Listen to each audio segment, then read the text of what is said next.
오늘도 부산시 기금 관련 보도 이어집니다. 부산시 기금 중에 문화진흥기금이 있는데요. 이 기금이 2010년까지는 지역 문화예술 전반에 걸쳐 활발하게 활용이 되다가 2011년부터 오페라 하우스 건립기금처럼 변질됐습니다.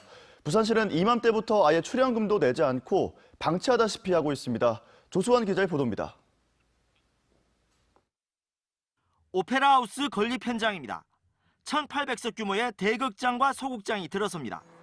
건립비 2,500억 원, 롯데가 낸 기부금 1,000억 원에다 부산시 700억 원, 부산항만공사가 800억 원을 보태기로 했습니다. 지난해 5월에 착공했지만 사실 이 오페라 하우스 건립 사업은 2011년 국제 아이디어 공모를 시작으로 본격화됐습니다. 다시 말해 8년 전부터 이 사업에 예산을 쓰기 시작했다는 겁니다. 2017년 롯데의 마지막 기부금 전달식이 열렸습니다. 세계적인 오페라 하우스 건립을 해서 이게 이제 부산의 지역 사회 문화예술뿐만 아니라 부산을 대표하는 세계적인 관광 명소가 되기를 기원하고 있습니다. 롯데는 그동안 5차례로 나눠 부산시에 1,000억 원을 기부했고 이 돈은 부산시 문화진흥기금으로 적립돼 오페라 하우스 건립비로 사용되고 있습니다. 이 기금의 설치 목적은 지역 문화 진흥을 위한 사업이나 활동 지원, 2010년까지 지역 문화예술 진흥을 위해 쓰인 기금액만 283억 원에 달합니다. 그런데 2011년부터 상황이 달라집니다. 지난 10년간 문화진흥기금 지출 내역을 확인했습니다. 2011년 오페라 하우스 국제 아이디어 공모에 6억 원이 지출되더니 지난해까지 143억 원이 오페라 하우스 건립에 쓰였습니다. 반면 이 기간 다른 문화 사업엔 단 한 푼도 지원되지 않았습니다. 문화진흥기금 용도로 지역 문화의 창작과 보급 등 5가지가 직시되어 있지만 결국 이 조례는 사문화된 셈입니다. 아마 그런 거는 이제 재단이 생기면서 이제 재단에 뭐 출연금도 주고 뭐 이렇게 해서 아마 좀 그런 영향도 있을 것 같고요. 관련 조례에 따라 문화진흥기금을 설치하고도 부산시는 2009년 이후 단 한 차례도 출연금을 적립하지 않다가 2011년 이후 9년째 오페라 하우스 건립에만 기금을 활용하고 있는 겁니다. 부산시 조례에 문화진흥기금의 목적이 분명히 있음에도 불구하고 부산시가 출연금을 내지 않겠다는 것은 조례가 유명무실화 될 수 있는 우려가 있다고 보여집니다. 지난해 말 기준 문화진흥기금 개정의 잔금은 895억 원. 이 돈도 몽땅 오페라 하우스 건립에 쓰일 예정입니다.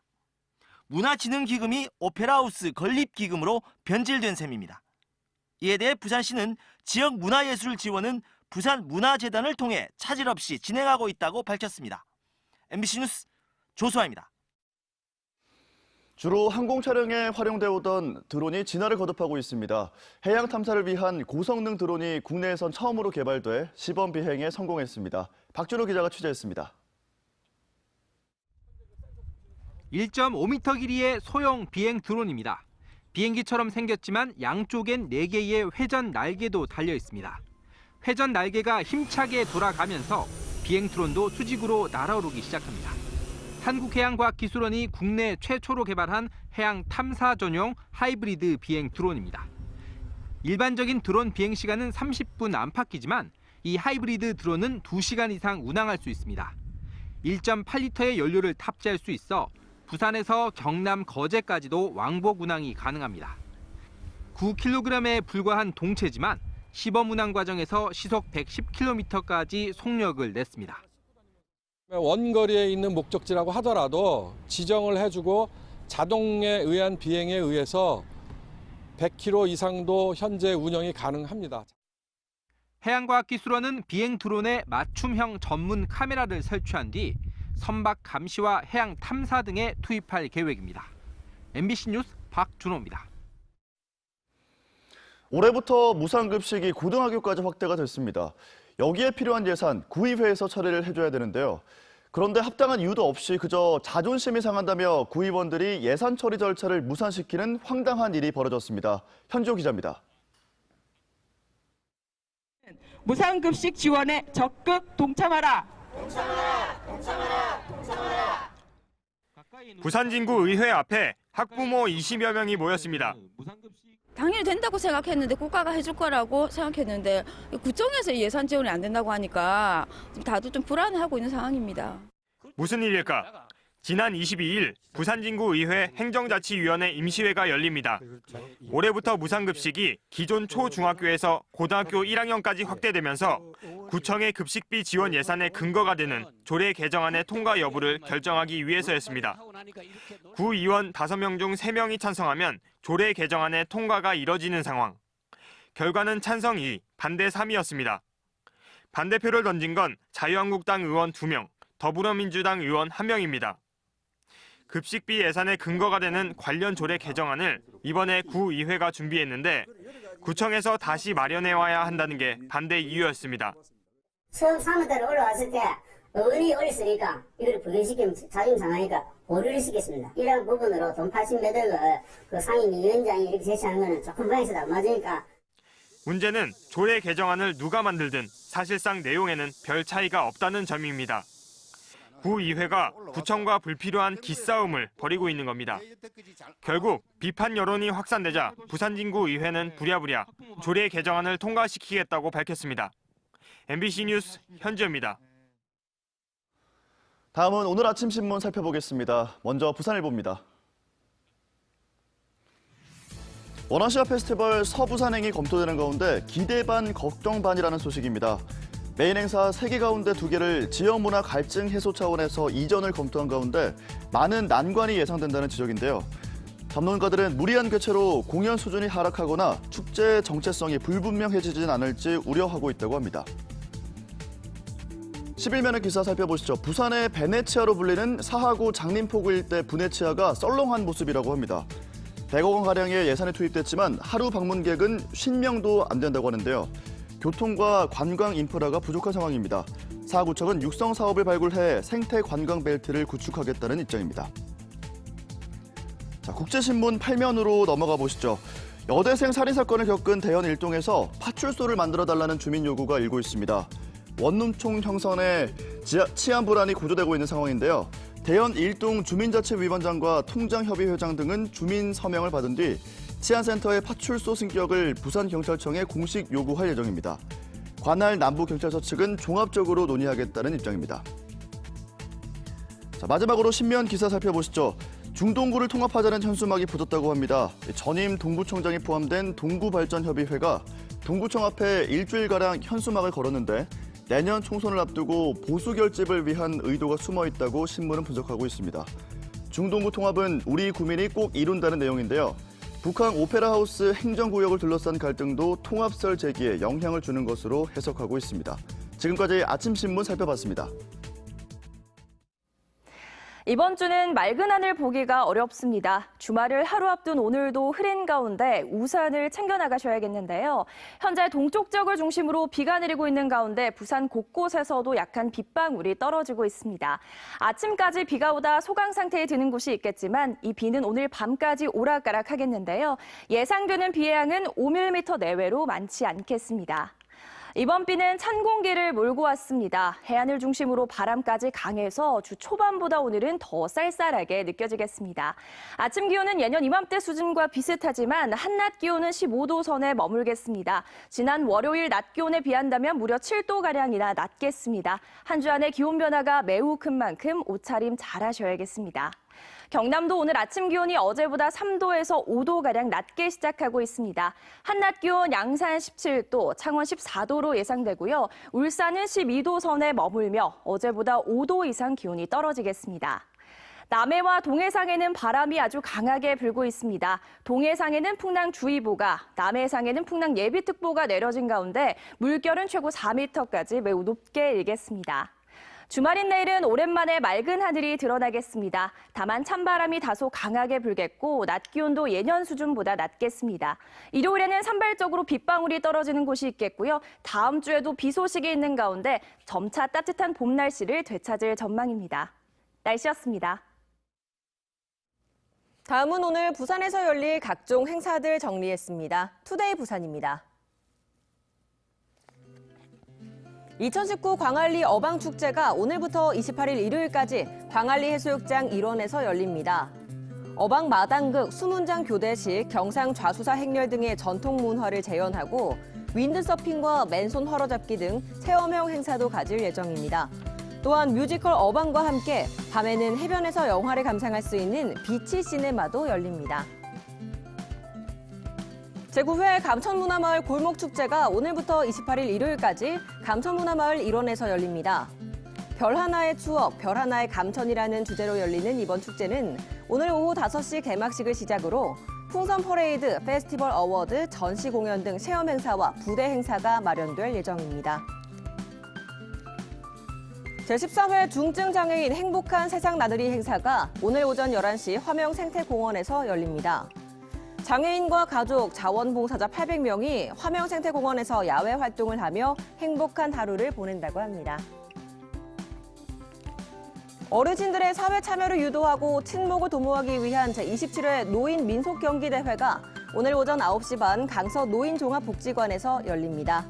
오늘 대회에서는 장기와 바둑, 한궁 등을 겨루며 치열한 경쟁을 펼치게 됩니다. 지금까지 투데이 부산이었습니다.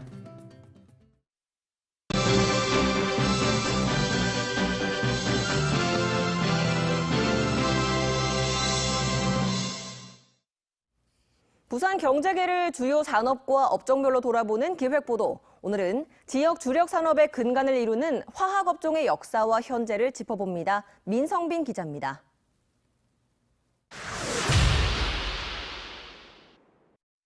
광복 이후 부산은 유력 화학업체들이 잇따라 설립되며 화학산업의 중심지로 급부상했습니다.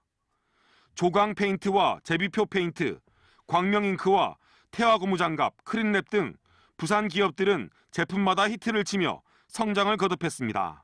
빨래는 쉽게 옷은 빛나게 락키 하이칼. 그 가운데 락키 화학공업사는 부산의 화학산업사에서 빼놓을 수 없는 이름입니다. 지난 1950년대 락키 화학공업사가 생산한 대표 제품인 럭키 치약입니다. 기억하시는 분들도 많으실 텐데요. 락키 화학공업사는 이 치약 말고도 국내 최초의 합성 세제인 하이타이와 또 샴푸를 개발해서 정말 큰 인기를 끌었는데요. 이 락키 화학공업사 지금은 국내 굴지의 대기업이 되어 있지 않습니까? 네, LG그룹의 핵심 성장축인 LG화학의 전신이 락키 화학공업사라고 보시면 될 것 같습니다. 부산이 이렇게 화학산업의 중심 역할을 했던 가장 큰 이유 뭐라고 보십니까? 네, 화학산업은 우리나라 주력 산업의 소재를 공급하는 핵심 산업입니다. 당연히 물류 기능이 가장 핵심 기능이라고 할 수 있는데요.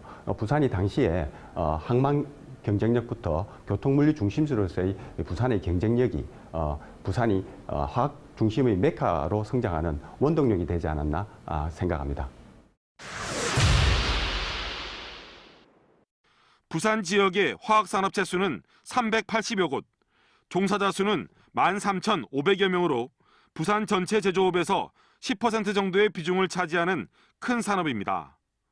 출하액은 최근 10년 사이 2배 가까이 증가해 4조 4천억 원을 넘었고 부가가치도 1조 5천억 원 이상으로 평가됩니다. 부산 지역의 전반적인 수출 부진 속에서도 지난 2년간 화학 제품은 지속적인 수출 증가세를 보였습니다. 배를 만들고 나서 색을 칠할 때 아래쪽에는 해양 생물들이 달라붙지 않도록 특수 도료를 사용합니다. 해양 생물이 붙으면 바닷물의 저항이 커져 속도가 줄고 연료비가 증가하기 때문입니다. 국내 선박용 도료 시장 점유율 1, 2위를 다투는 조강 요턴. 향토 기업인 조강 페인트와 노르웨이 요턴사의 합자 기업으로 본사를 부산에 두고 있습니다. 그러니까 휘발성 물질을 줄이는데 저희가 기술 연구를 매진하고 있고 또 선박 선주들한테는 가장 중요한 연료 절감형 도료를 기술을 개발하는데 많은 주력을 하고 있습니다. 지속적인 연구 개발을 통해 올해 2천억 원까지 매출 증대가 예상되고 있습니다. 지금 보시는 것은 마지막으로 제품을 포장하는 공정입니다. 최근 조선 경기가 살아나면서 이 공장에서는 지난달 520만 리터의 선박도료를 생산해 월간 생산량으로는 역대 최고치를 기록했습니다. 국제 원자재가 상승으로 어려움을 겪고 있는 부산의 화학산업. 기술력 증대를 통해 새로운 도전에 나서고 있습니다. MBC 뉴스 민성빈입니다. 국내외 유명 화랑들이 부산에 모여서 미술작품을 통해 시민들과 소통하는 2019 부산 국제 화랑 아트페어가 개막했습니다. 오는 29일까지 계속되는 이번 행사의 특징과 의미를 정세민 기자가 짚어봤습니다. 예술이 일상으로 시민과 함께 즐기는 미술축제, 부산국제화랑아트페어가 개막했습니다. 올해로 8회째를 맞는 이번 행사에는 세계 11개국 140여 개 화랑이 참가해 회화와 조각, 설치 등 4천여 점의 작품이 소개됩니다. 늘어난 규모 못지않게 행사의 내실에도 신경을 썼습니다. 미술 애호가들의 지적 호기심을 채워줄 좋은 강연 프로그램을 아트페어 행사장 내에 준비하였고 한 화랑이 한 작가를 집중 조명하는 솔로 부스장. 국내는 물론 세계 미술의 최신 흐름을 한자리에서 알 수 있는 자리인 만큼 참여한 작가들에게도 좋은 비교의 장이 되기도 합니다. 많이 알려가지고 이런저런 작가들이 있고 이런저런 작가들이 이렇게 활동을 한다는 그 모습을 참모습을 보여준다는 게 대단히 중요하다고 생각을 합니다. 일단은.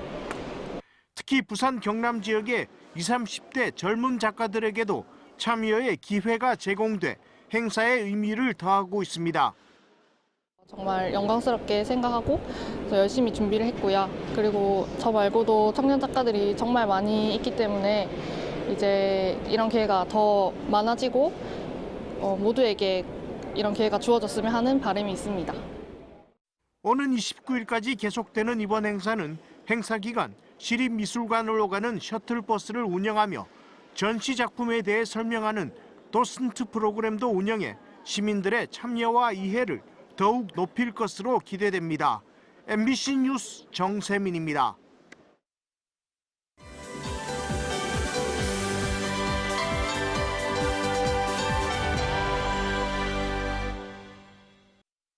금요일 아침 인사드립니다. 지난 한 주간 부산의 누리꾼들은 또 어떤 키워드에 관심을 가졌을까요?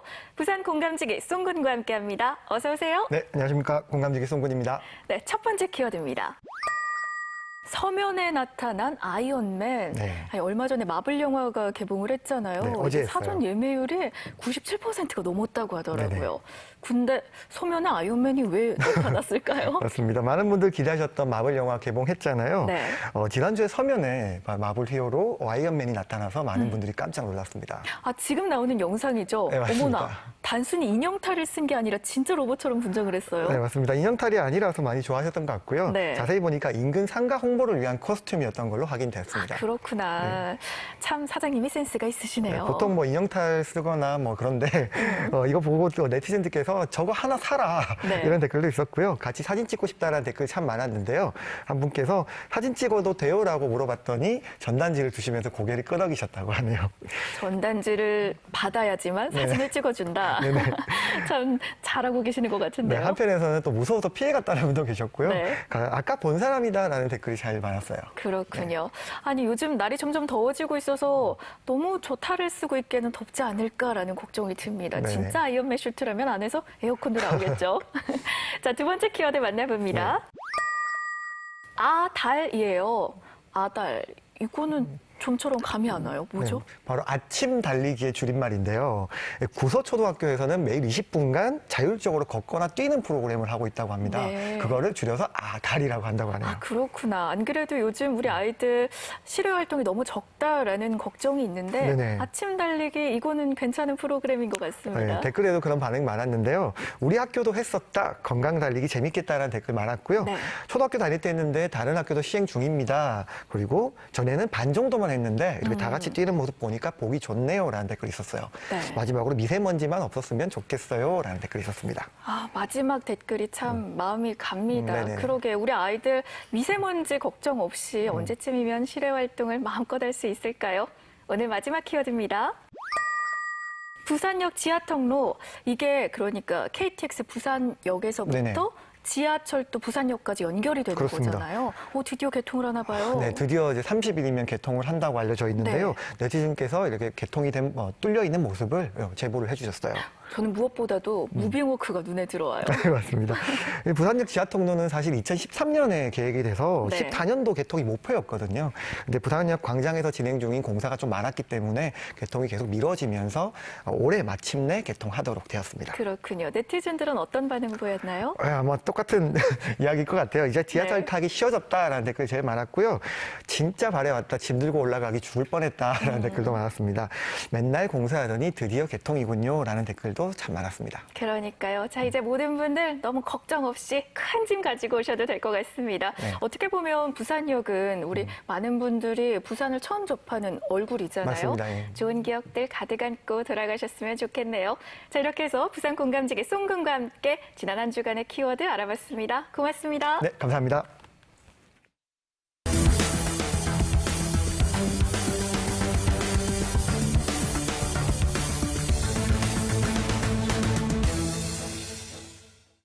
어제 아침 8시 반쯤 강서구 송정동의 한 주차장에 세워진 트레일러 밑에서 35살 A씨가 엔진 오일을 몸에 뒤집어 쓴 채 횡설수설하고 있다는 신고가 경찰에 접수됐습니다. 경찰에 따르면 A씨는 간이 검사 결과 마약 양성 반응을 보였으며 인터넷을 통해 구입한 필로폰 0.03g을 인근 모텔에서 투약한 것으로 조사됐습니다. 경찰은 A씨에 대해 구속영장을 신청하고 정확한 필로폰 구입 경위를 조사하고 있습니다. 어제 저녁 7시쯤 북구 구포동의 한 주택가 변압기에서 불이 났습니다. 이 불로 주변 상가와 주택 150여 가구에 약 2시간 동안 전기 공급이 끊겼고 변압기 일부가 탔습니다. 경찰은 정확한 화재 원인을 조사하고 있습니다. 사상경찰서는 고가의 조경용 소나무를 훔친 혐의로 62살 김모 씨를 불구속 입건했습니다. 김 씨는 지난 20일 밤 10시쯤 사상구 엄궁동의 한 식당에 마스크를 끼고 차량 번호판을 가린 채 침입해 400만 원 상당의 소나무 분재를 몰래 가져간 혐의를 받고 있습니다. 부산진 경찰서는 술에 취해 식당에서 다른 손님을 폭행한 혐의로 50살 김모 씨를 폭력 3진 아웃죄를 적용해 구속했습니다. 김 씨는 지난 21일 새벽 3시 반쯤 부산 진구 부전동의 한 식당에서 27살 A씨에게 시비를 걸다 대꾸가 없자 젓가락으로 A씨의 이마를 찍어 전치 10일의 상처를 입힌 혐의를 받고 있습니다.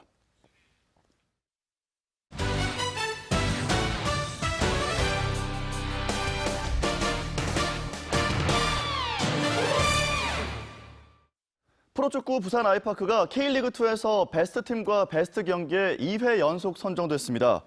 부산 아이파크는 최근 경기당 2.4골을 넣으며 K리그 전체 최다골을 기록한 가운데 6라운드에 이어 7라운드에서도 베스트 팀과 베스트 경기에 선정됐습니다. 부산은 내일 오후 전남 광양에서 전남 드래곤즈와 경기를 갖습니다. 한중일 3국의 핸드볼 클럽팀 최강자를 가리는 제16회 동아시아 클럽 선수권 첫날 대회에서 부산시설공단이 승리를 거뒀습니다.